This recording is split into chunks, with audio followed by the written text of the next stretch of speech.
Voici un nouveau chapitre de la Bibliothèque des mémoires, consacré aux personnes qui ont vécu le cyclone ou non à Mayotte, mais surtout qui ont travaillé ou qui ont fait des actions bénévoles à la suite de l'événement. Bonne écoute. Est-ce que tu peux te présenter à nous en quelques mots, le prénom, l'âge, le métier ou l'occupation, et nous dire depuis combien de temps tu es à Mayotte? Oui, je m'appelle Mathieu, j'ai 37 ans et je travaille dans une institution de la santé à Mayotte. Ça fait 4 ans que je suis à Mayotte. Un petit peu plus de 4 ans. Est-ce que tu avais déjà vécu un événement climatique de ce type ou un autre événement du style ouragan, tsunami, tremblement de terre, quelque chose qui te revient un peu en mémoire? La dernière fois que j'ai vécu quelque chose comme ça, c'était la tempête en 99. Beaucoup moins violente. Voilà, c'était un événement en famille, la cheminée qui tombait sur la maison, mais rien de fou. C'était un tout petit peu stressant mais rien de comparable à ce qu'on a vécu là. Avais-tu entendu des récits familiaux ou amicaux de passage de tempête ou de cyclone sur l'île? Non, non, non, pas avant le cyclone. Non, non, non, j'ai déjà, quand je suis arrivé il y a 4 ans, euh, vécu un petit tremblement de terre dans la nuit, avec une petite secousse, mais sinon, non, j'avais jamais entendu parler de cyclone ici à Mayotte, en tout cas, à, à part après le cyclone. As-tu cru que le cyclone Chido n'allait pas toucher Mayotte? C'est-à-dire que nous, c'est un peu particulier, c'est-à-dire qu'on a dans mon métier, je veille. Donc il y a de la veille cyclonique, il y a plein d'autres veilles, mais en gros, je fais de la veille en santé, et donc on a observé la courbe, la trajectoire. Les 3 jours qui ont précédé le cyclone, le premier jour, on n'y croyait pas vraiment, ou plus ou moins, on avait un espoir que, comme très souvent, le cyclone tape Madagascar et nous derrière, on a juste la pluie et pas la violence d'un cyclone. Le deuxième jour, ça commençait à devenir sérieux avec les informations qu'on avait de Météo France et les différentes relevés satellites qu'on pouvait avoir. Et 24 heures après, là, moi j'ai compris qu'on allait y passer. Je me demandais s'il allait vraiment passer sur l'île ou s'il allait passer juste à côté, mais on a compris que on allait subir un cyclone très violent. Toi, comment tu t'es préparé à l'arrivée du cyclone? Enfin, est-ce que tu t'es préparé déjà et si oui, comment? Professionnellement, on s'est préparé en s'activant sur tout un tas de sujets en santé, de santé publique, de protection des personnes vulnérables, de coordination d'équipes, de services. Et personnellement, on a essayé de protéger la maison. Je vis en colocation, donc on a essayé de calfeutrer les fenêtres, ou plutôt mes colocataires se sont occupés de ça. Et la préparation, écoute, j'ai pris quelques affaires. On a été faire des courses parce qu'on se doutait bien que probablement qu'on allait être un petit peu bloqué. Et puis après, je suis resté sur mon lieu de travail à continuer à se préparer dans ce qu'on appelle une cellule de crise. Tu t'es dit que ton logement, il allait résister. D'ailleurs, est-ce qu'il a résisté? En réalité, au début, je me suis dit que oui, puisqu'on habite dans des logements en dur. Et à un moment donné, j'y ai pensé, je me suis demandé dans quel état j'allais retrouver mon logement, et surtout, je pensais à mon colocataire qui était tout seul dans la maison, avec des fenêtres très très fines, des nacos, ce qu'on appelle des nacos, qui sont des espèces de fenêtres qui s'ouvrent en verticale. Et là, je me suis douté que j'allais retrouver mon logement un petit peu impacté, ce qui a été le cas d'ailleurs. Est-ce que tu penses que ton entourage était prêt? Non, très clairement, non, non. Quand je suis 24 heures avant de retourner sur mon lieu de travail pour être en cellule de crise, je suis allé discuter un petit peu avec mon entourage. Mon entourage proche m'a écouté parce que j'ai insisté pour leur dire de se préparer, de calfeutrer les fenêtres, de faire attention à fermer les volets pour ceux qui avaient des volets. Mais typiquement, notre voisine à côté, elle a pris ça complètement à la légère, même si j'ai insisté, et il s'avère que ça a été extrêmement violent pour elle, pour le coup. Est-ce que tu peux nous raconter comment tu as vécu le passage du cyclone? Ouais, bien sûr. Alors c'était un peu particulier puisque du coup j'étais sur mon lieu de travail. La première nuit en attendant le cyclone, je suis resté en veille jusqu'à 4 heures du matin en attendant de voir ce qui se passait. Et puis il y a eu une relève à 4 heures du matin, je suis allé me coucher et j'ai été réveillé par le cyclone, je sais plus, je pense aux alentours de 7h30. Un énorme bruit, un bruit très sourd, un petit peu comme quand il y a un coup de vent qui vient sur une fenêtre, mais de manière assez décuplée. Et puis là, branle-bas de combat, on a commencé à regarder un petit peu dehors et là, je sais même pas comment décrire ça, mais c'est on ne voit pas à 100 mètres et puis ça s'apparente à une machine à laver qui est en mode essorage. Il y a énormément de vent. Et puis il y a la peur qui s'installe parce que à un moment donné, il faut se reculer des fenêtres, récupérer le matériel. Une première fois, on essaye de se réinstaller une seconde fois dans une autre pièce. Ça ne fonctionne pas puisque la fenêtre de la seconde pièce s'ouvre avec la force du vent. Et là, en je dirais même quelques minutes, j'ai pas trop vraiment de notion de temps. Il y a déjà de l'eau au sol, le vent est tellement violent que ça bouscule absolument tout. Et du coup, il y a eu des beaux pics d'adrénaline et de la peur.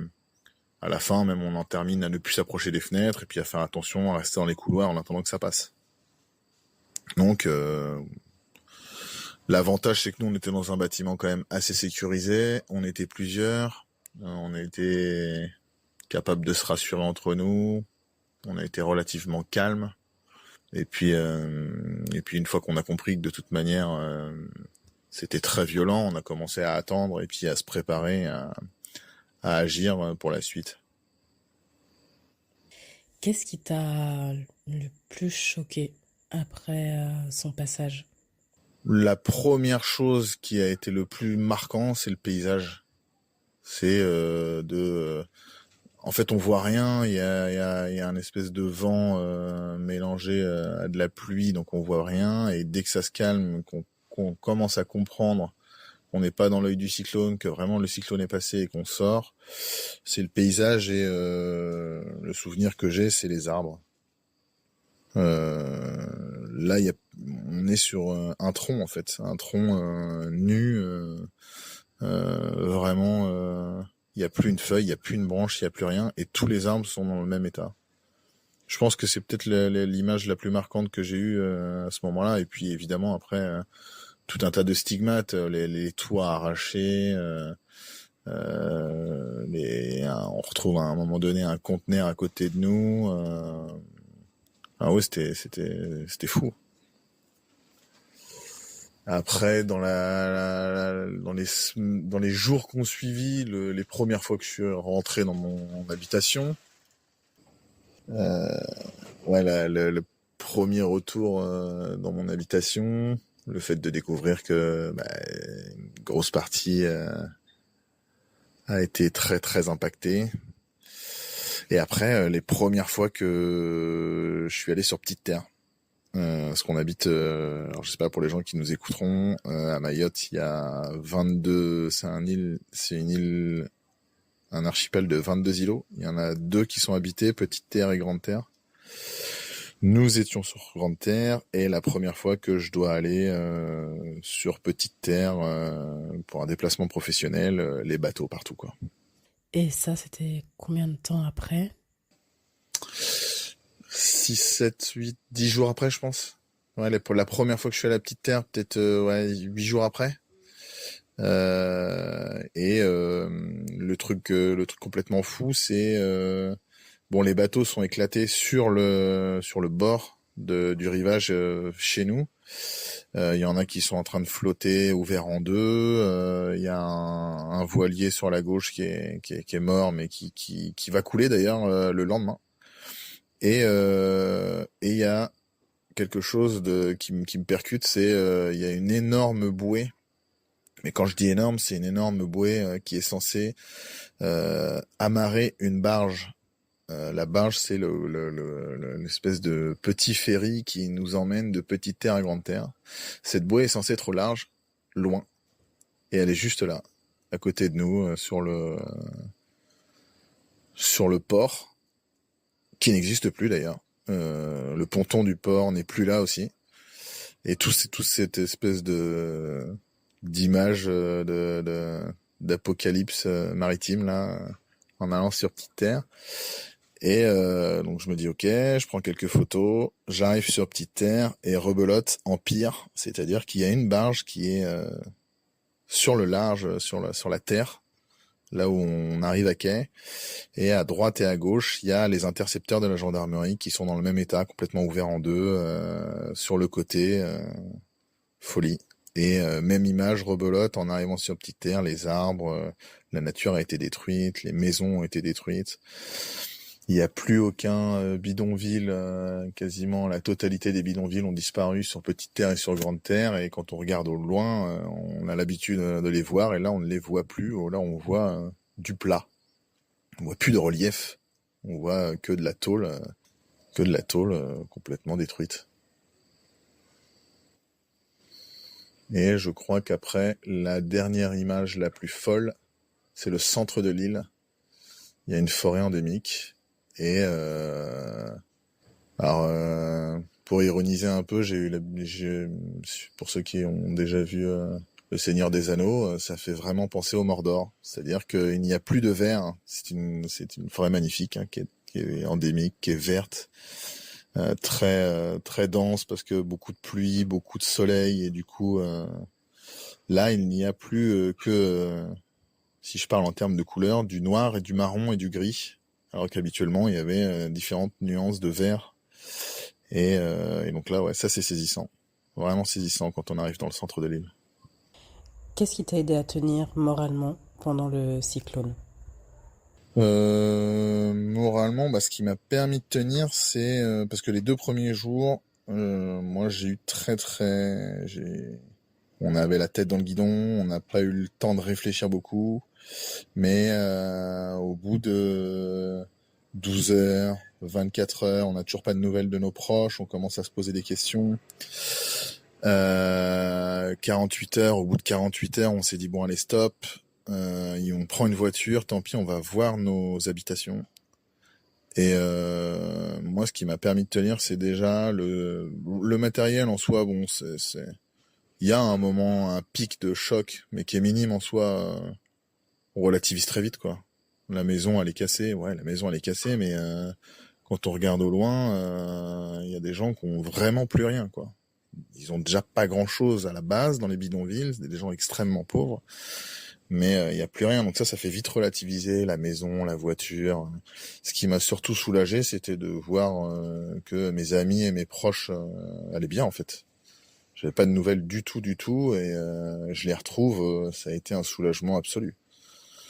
Donc je reste un petit temps avec eux, j'essaye de récupérer le peu d'affaires que j'ai, je repars, et après c'est la passion, le métier, c'est quelque chose qui m'anime, la gestion de crise, le fait de vivre alors ça va être, je sais pas comment les gens vont prendre ce que je vais dire, mais c'est peu de gens vont vivre ça dans une vie, dans le monde de la gestion de crise. Bon, du moins, je le souhaite pas forcément aux gens, mais dans notre métier, c'est un moment unique d'essayer de se coordonner, de dépenser toute son énergie pour arriver à faire en sorte qu'on puisse aider le maximum de gens possible, de voir dans quel état est l'hôpital, quel levier on a pour essayer de résoudre des problèmes qui sont multiples, qu'on peut même pas imaginer, d'évaluer comment vont les choses en termes de santé, et de trouver des solutions en discutant avec tous les corps de l'État, les pompiers, la police, l'hôpital. Donc ouais, c'était quelque chose de très très enrichissant et qui va booster une expérience dans mon cas en tout cas, et très riche, très très riche. Je pense que c'est ça qui fait tenir. Et on sent pas la fatigue, mais à un moment donné, malheureusement, elle est là, quoi. Et je pense aussi, ce qui fait tenir, c'est moi, je pense avoir de la chance dans mon travail, c'est que là, j'ai des collègues de travail, mais j'avais aussi des liens d'amitié avec des gens qui fait que, bon, bah, le soir, c'est pour ça, je pense aussi que je dirais pas où est-ce que je travaille, mais le soir, oui, effectivement, on ouvre une bière, on ouvre une bouteille de vin, une fois que sur les 5-6 heures qu'on a, 6 peut-être à dormir, on ouvre une bouteille de vin, on mange une ration de combat et on décompresse et on discute, et puis on s'écoute entre nous, on parle entre nous, on essaye de relâcher un petit peu, quoi. Peux-tu nous raconter l'après-cyclone jusqu'à aujourd'hui, à peu près au moment de cette prise son, les étapes, les premières 48 heures, les semaines qui suivent, voilà. Ouais. Alors les 2 premières semaines, moi alors je voyais toujours, je ne suis pas sorti de mon lieu de travail pendant quasiment 8 semaines. À part pour dormir à un moment donné. Donc en gros, les 15 premiers jours, 10 premiers jours, je dirais, on dort sur des lits picots au travail, on est dans un rythme de travail extrême, de 6h30 du matin à 1h du matin, en gros, je suis le contact des pompiers, de tous les services de l'État pour mon institution, et je n'arrête pas sur 10 jours. Au bout de 5 jours, les premiers renforts, 4-5 jours, les premiers renforts de l'Hexagone arrivent. Ensuite, il y aura eu d'autres renforts qui vont arriver de toute la France, ainsi que des différents DOM. Et mon rôle change, et du coup, le rythme est différent, mais toujours extrêmement soutenu. Je m'occupe de l'aspect logistique en santé. Tout ce qui va arriver à Mayotte en tant que matériel pour, en gros, le réceptionner, le distribuer, le stocker en sécurité, faire en sorte que l'hôpital ait des médicaments, que toutes les institutions qui travaillent en santé publique aient du matériel. Ça dure encore 6 semaines, donc sur les 8 premières semaines post-cyclone, on est sur des rythmes extrêmement soutenus, avec des rôles un peu différents, mais très transversaux, en pouvant rencontrer énormément de gens. C'est aussi ça, si je reviens à la question de tout à l'heure, qui fait aussi tenir, c'est-à-dire que moi, mon rôle a changé, mais par contre, je suis pas toujours dans mon bâtiment. Je bouge beaucoup, je rencontre énormément de gens, et je vois qu'on n'est pas les seuls à être dans cette situation-là, et surtout, ce qui est parfois assez touchant d'ailleurs, c'est de se rendre compte qu'en fait, il y a plein de gens comme nous, dans plein d'institutions différentes, qui sont à fond, quoi. Qui sont à la limite de la rupture à chaque fois, mais qui n'arrêtent pas. Alors on n'a pas tous été parfaits, mais en fait, en tout cas, j'ai rencontré plein de gens comme nous qui ont mis toute leur énergie pour essayer de faire tenir au mieux l'île après le cyclone. Et après, la coupure. À un moment donné, il a fallu s'arrêter, prendre des vacances, rentrer un petit peu voir la famille. Et puis voilà, se reposer, prendre du recul sur ce qu'on a vécu. C'est assez intéressant à vivre. On rentre, et puis là du coup aujourd'hui, moi en tout cas ça n'engage que moi, mais j'ai l'impression qu'on est sorti d'une situation sanitaire exceptionnelle pour passer une année entière, je pense, 2025, dans une sorte de gestion de crise quotidienne pour à peu près tout le monde. Je pense pas qu'il y ait un seul je sais pas, entreprise, institution, service de l'État qui va pouvoir dire qu'en 2025 tout va bien, donc il va falloir se relever tout doucement, se reconstruire, avoir beaucoup de résilience, et puis être patient parce que ça va être long. As-tu un commentaire à faire sur la gestion de l'événement? Moi je vais peut-être je vais détonner un peu, mais je suis pas si négatif en fait avec un peu de recul maintenant. J'ai trouvé que bon, j'ai eu des phases où j'étais dans l'incompréhension beaucoup quoi, donc il y a un peu de marasme là quand on se rend compte qu'on a la sensation d'être dans un territoire oublié malgré le passage de beaucoup de politique, de beaucoup d'annonces. Quand on vit au quotidien, c'est toujours trop lent, c'est toujours pas assez. On a l'impression d'être un peu oublié dans pas mal de moments. Donc c'est un peu frustrant. Je vais dire deux choses, un côté assez négatif, un côté positif. Mais le côté positif, j'ai trouvé que la coordination des services de l'État, moi, de ce que j'ai vu, j'ai trouvé ça beau. Il y a des gens qui se connaissent pas, qui parleront probablement jamais ensemble, et qui là, d'un seul coup, se mettent à bosser ensemble, tout va bien, et qui essayent de faire au mieux ensemble. Après, moi, je peux pas faire cette interview sans dire que la politique locale a été dramatique. C'est obligé. On pourra pas dire que faut que les gens sachent que 24 heures avant le cyclone, 11 maires sur les 17 ont pris un avion pour partir d'ici.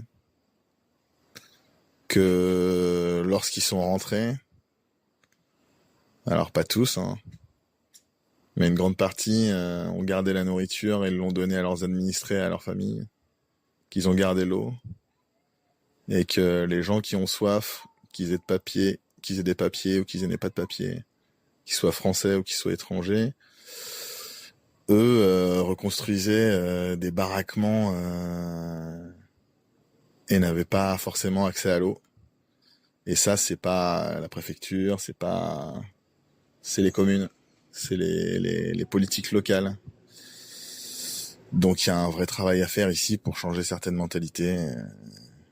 Peut-être la prochaine fois, il faudra utiliser son bulletin de vote différemment. Mais voilà.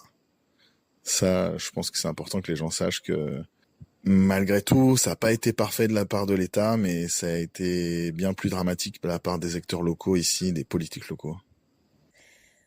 Une autre question. Que penses-tu du chiffre annoncé par la préfecture sur le nombre de morts? Quel est ton sentiment sur ce chiffre par rapport à ce que toi tu as vécu et ce que tu as vu ou les gens avec qui tu as pu travailler? Ah ouais, on est officiellement à 40 morts, ouais. Shido. Ouais, alors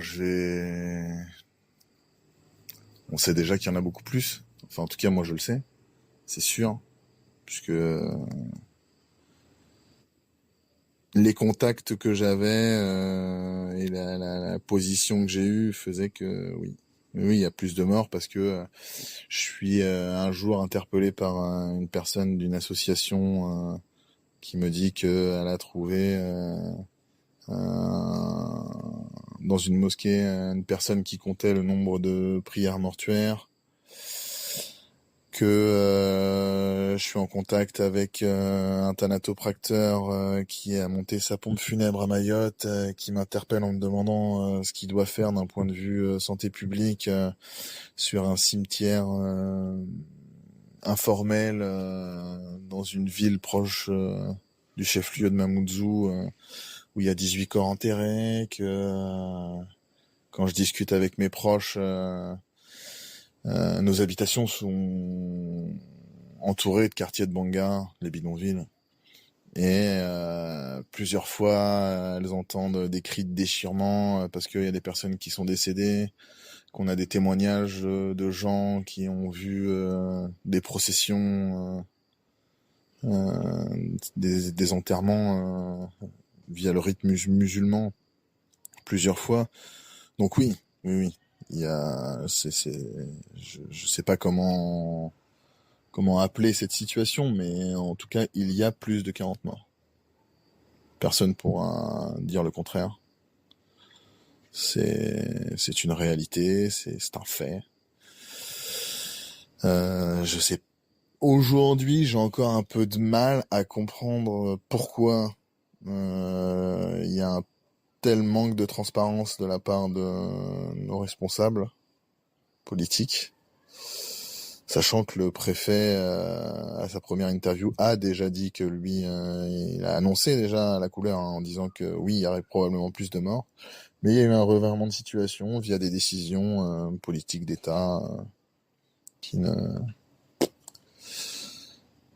sont plus entre nos mains. Mais ce que j'en pense, je sais pas. Je trouve ça triste de pas pouvoir dire la vérité sur une situation qui est réelle, en fait. Personne, on aura énormément de mal en plus à savoir exactement combien il y a de morts. Mais ça me paraissait important au moins d'essayer de se rapprocher de la réalité en disant que il y avait plus que 40 morts. Les 40 morts qui ont été comptabilisés sont des gens qui ont des certificats de décès officiels. Voilà. C'est dommage. La dernière question, elle est un peu libre. Est-ce que tu souhaites rajouter quelque chose pour les gens qui vont écouter ce podcast? Ça peut être un message personnel, une remarque, remerciement, un coup de gueule, un message pour les proches. Vas-y, la parole t'est laissée. Bah pour les gens qui sont... Parce que pour mes amis à Mayotte, moi j'ai la chance d'avoir des proches que j'ai vu faire des choses incroyables en vrai. Quand je levais la tête, j'avais la tête dans le guidon au travail et qu'on avait la sensation d'être les fous qui bossaient, en fait, je me suis rendu compte que mes amis, eux, s'étaient mis à réfléchir, à dire qu'est-ce qu'on peut faire pour aider. Et j'ai trouvé ça très beau de les voir monter une cagnotte dès que le réseau internet revient, récupérer de l'argent, aller acheter de la nourriture, la distribuer dans les centres d'hébergement, parce que il y avait des centres d'hébergement dans les écoles, et les gens vivaient dans des situations encore plus précaires que dans lesquelles ils pouvaient vivre dans les bidonvilles, que ça soit l'hygiène, l'insalubrité, et ils allaient distribuer de la nourriture, des espèces de collectifs qui se sont montés comme ça, qui arrivaient à discuter avec les ONG, avec les assos locales, toute cette espèce de petite émulation qui a été... Quand on voit ça redonne un peu de baume au cœur, donc ça c'est chouette. Et puis pour mes poches en métropole, sachez que répondre au téléphone, c'est pas toujours facile. Même quand on voit vos messages, dans ce genre de situation... c'est plus compliqué des fois de répondre au téléphone que de voir la misère, parce que il faut parler de ses émotions, parce que c'est pas le moment, donc voilà, c'est intéressant ça aussi à vivre. Voilà. D'accord. Bah merci d'avoir pris ce moment. Merci pour ton témoignage.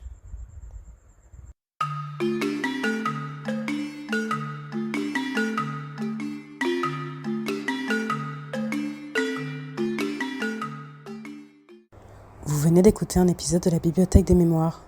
J'aimerais remercier les personnes qui ont participé à la création de cet épisode. du montage au témoignage et vous remercier pour